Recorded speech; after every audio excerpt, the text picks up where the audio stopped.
Two Caribbean stalwarts died this past week: former Trinidad and Tobago President A.N.R. Robinson and Caribbean academic Norman Girvan.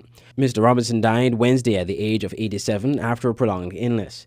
He is the only man with the distinction of having been Prime Minister and later President of his country.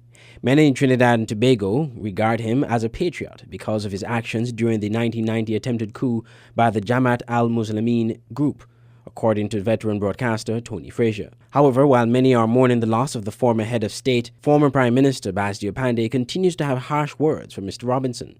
The continuing animosity rests with an election result tie of 18-18 and the post-election decision that President Arthur Robinson made that affected Panday's then UNC in a negative way.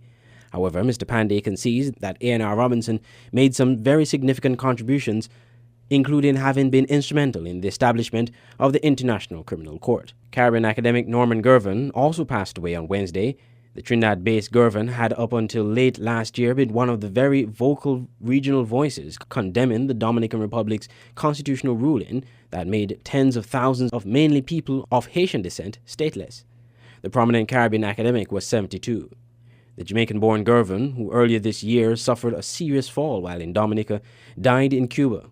He was a professor emeritus of the University of the West Indies. He was also a professional research fellow at the Graduate Institute of the International Relations of the University of the West Indies, St. Augustine, Trinidad and Tobago.